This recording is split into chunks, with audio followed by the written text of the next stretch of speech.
Hello, bachcho. Let's read the question. The question says a spring of spring constant 5 multiplied by 10 to the power 3 Newton per meter is stretched initially by 5 centimeter from the unstretched position. What is the work required to stretch it further by another 5 centimeter? तो इस question को solve करने के लिए हम जो की concept use करेंगे वो होगा कि इन केस ऑफ एक्सटेंशन, और तो हम यहाँ पे लिख सकते हैं in case of extension or compression of a spring, जो वर्क डन होता है that is stored as the elastic potential energy of the spring and this is equal to half kx square. तो हमें क्या दिया गया क्वेश्चन में कि हमारे पास स्प्रिंग है जिसका स्प्रिंग कांस्टेंट दिया गया k is equal to 5 multiplied by 10 to the power 3 newton पर मीटर, और इसका इनिशियल स्ट्रेच्ड पोजीशन था फ्रॉम द इक्विलिब्रियम पोजीशन.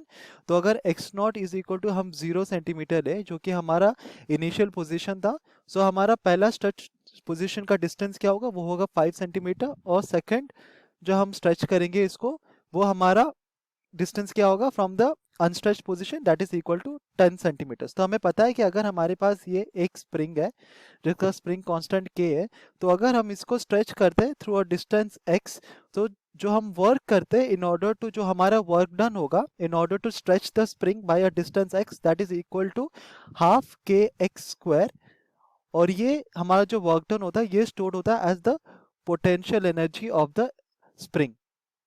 तो अगर हमें फाइंड आउट करने की टोटल कितना वर्क डन होगा in order to stretch the spring by an additional 5 centimetre, इसका मतलब अगर x2 हमारा 10 सेंटीमीटर हो रहा है तो टोटल हमारा वर्क डन कितना होगा, work done is simply equal to the final potential energy minus the initial potential energy.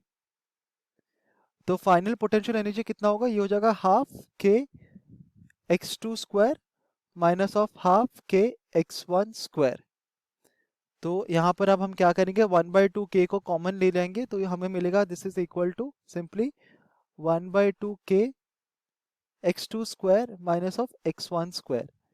तो ये हो जाता है 1/2 multiplied by k multiplied by x2 कितना है, x2 है 10, सो ये हो जाएगा 10 divided by 100 whole square minus 5 divided by 100 whole square.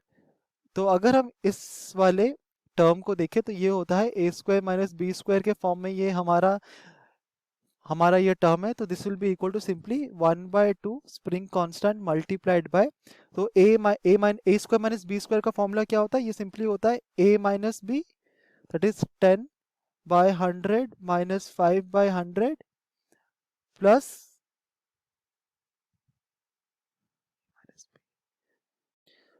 तो ये यहाँ पर प्लस नहीं होगा, ये एक्चुअली मल्टीप्लीकेशन होगा. तो this is a plus b a minus b multiplied by a plus b, so 10 by 100 plus 5 by 100, ये होगा हमारा value of the work done जो कि हमारा जूल्स में आएगा. तो अगर हम इसको फर्दर कैलकुलेट करेंगे तो हमारा work done is equal to कितना हो जाएगा, 1/2 spring constant is equal to 5 multiplied by 10 to the power 3, और a माइनस बी हो जाएगा 5, so 10 minus 5 5 by 100 multiplied by 15 by 100 joules. तो हम इसको लिख सकते हैं 1/2 multiplied by 5 multiplied by 5 multiplied by 15 multiplied by 10 to the power 3 multiplied by 10 to the power of minus of 4 joules. सो ये कितना हो जाएगा, ये अगर हम यहाँ पर देखें तो ये होता है equal to 1/2 multiplied by 5 multiplied by 5 multiplied by 15 multiplied by 10 to the power minus 1 यहाँ पर आ जाएगा, तो 1/10. So this is 1 and this is 2, so 75 divided by 4 joules, जो कि हमारा आएगा टू बी इक्वल टू, अगर इसको हम कैलकुलेट करें ये होगा हमारा this is 1 18 point, so 18 is 72, so 330.75 joules. So 18.75 joules is the total amount of work done in order to stretch the spring by an additional 5 centimeters. इतना amount of work done हमको करना पड़ेगा. Hope you understood it well. Best of luck.